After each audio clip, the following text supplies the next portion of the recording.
Assalamu aleykum wa rahmatullahi wa barakatuhu. Bandiraɓe sehilaɓe jangguiyankoɓe, en garti kadi e windande men hande, windande teskuya.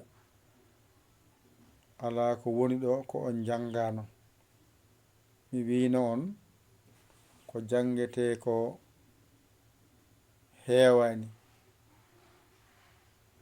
Karfeje jangeteɗe ɗe ko ɗe 27 harfeere fonde jangede.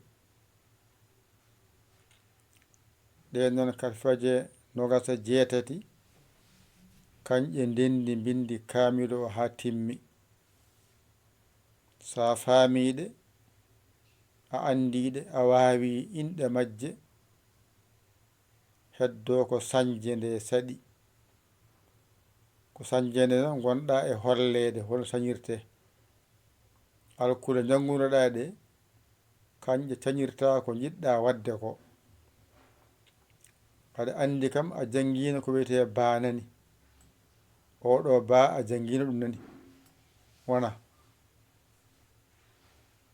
Wino ko ɗo baaɗo ko ɗon keɓata ba jorɗo. Ay ɗo nani ko ɗo wiyete siñiije. Ɗum ɗo a jangi ɗum, a habrama so adima ko siñiije, hakkunde bindol ko siñiije, so woni sara bindol wiyete ko sinara. Alama wondi hay goto hono ni sinara. Ɗo a jangino ɗum wiyete ko mimarak nani. Mimarak so adima wiyete ko mim, hakkunde bindol wiyete ko mim, so woni sara walla seri ndima wiyete ko mimarak nani. Ɗo wiyete ko allif. Allif o ko ni tan wayata. Saha noon tawamo e dow bindol mbiyatamo ko allif, ndonno ko dow tawɗamo mo yowi o wiyete ko allif jowiɗo ɗon. Saha tawamo e wattande bindol omo wondi e goɗɗum, o taƴi haalaka wiya allif, o wiya taƴƴo. E tiginte fof ko ɗo yalti e allif he yaltata. ɗo woni laamara. Ay laamara o ko hen keɓata laam sabu ko ɗiɗi mbaɗɗa innira laam e laam ndindinɗa mbiɗa laam. Ko ɗo keɓata laamara, keɓa laam allif e makko, ko laamu e allif o ndindinɗa mbiɗa laam allif. Ko ɗo keɓata laam colal, ko allif nanduɗa hen colɗa ɗo mbaɗɗa ɗo allif o nder ɗo mbiɗa laam colal. Waɗa fof koye ɗo yaltata.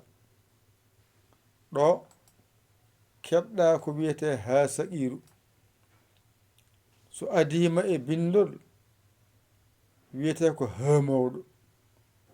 Hakkunde bindol ene wiya ha mawɗo. So woni sara bindol noon walla alama wondi hay goto ndiɗo mbaadi, ko ɗo mbiyatamo ha saqiru.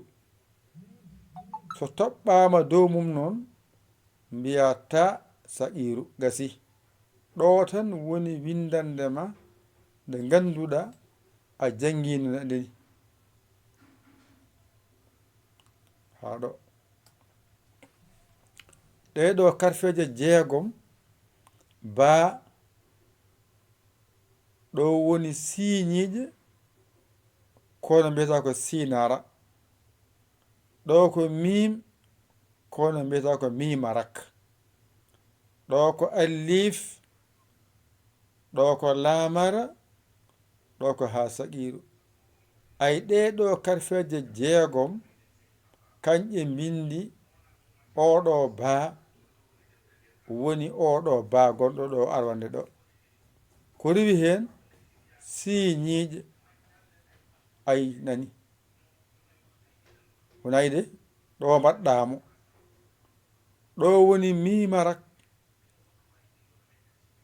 garɗa lombuɗamo ɗo keɓɗa baa siñiije mimarak.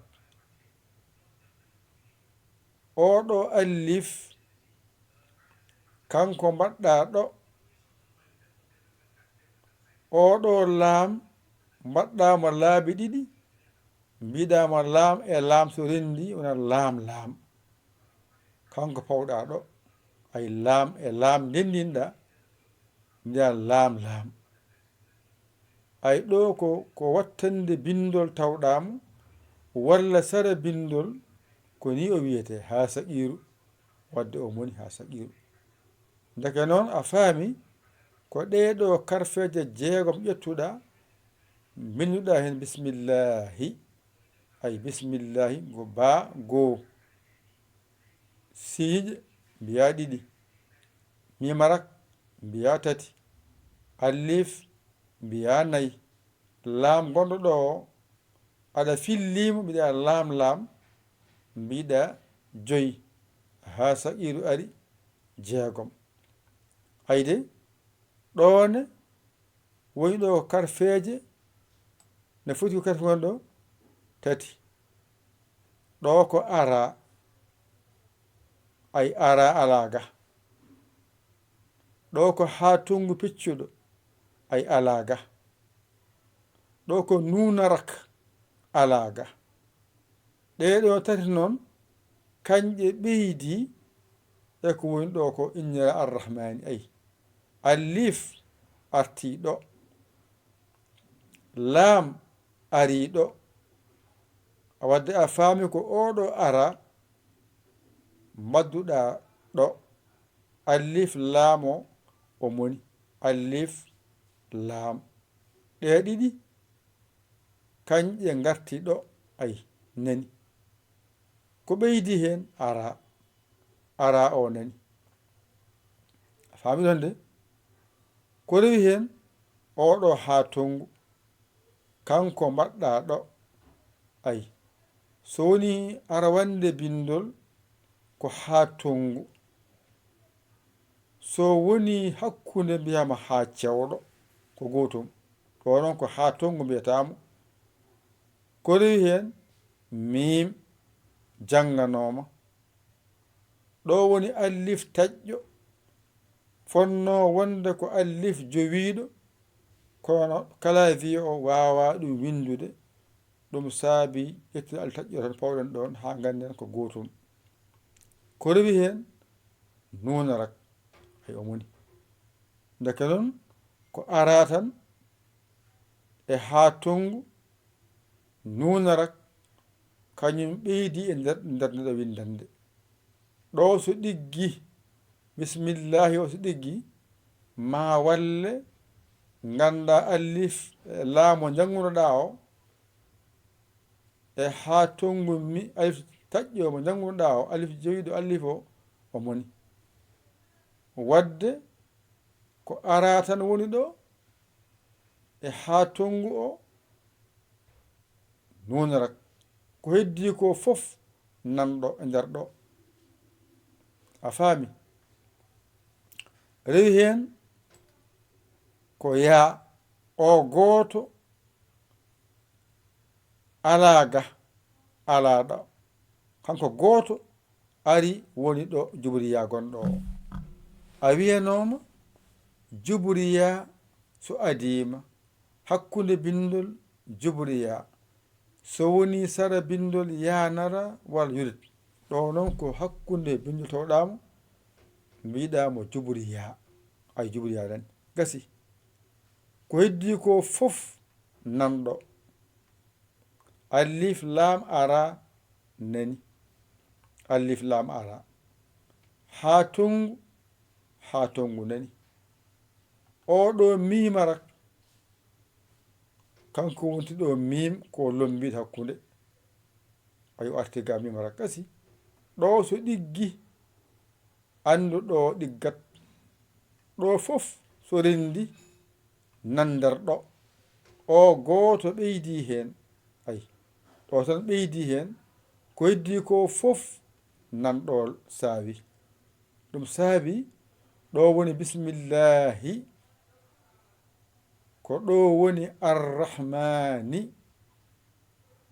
ay ko ɗo woni arrahimi fof so rendi hawra karfeje 10 ɗe ɗo gonɗo ɗon ɗe ɗum ɗo tan teskotoɗa teskuyema lombo hen mbasa jiiɓade haqqille ma tongo sarama on saha ko jangintoɗa ko ɓura weɓandema ɗum ɓura weɓandema ay mbaɗen ni mbaɗen ni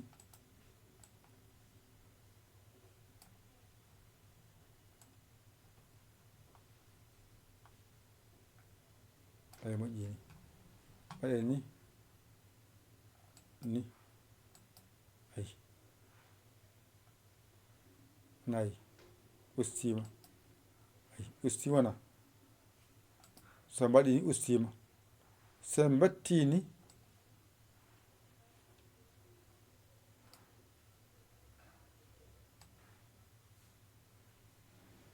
ay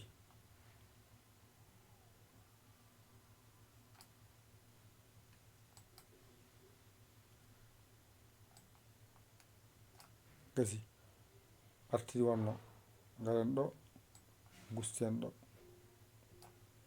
yetten ɗo gabbine hakkude yetten ɗo ni mbaɗen ni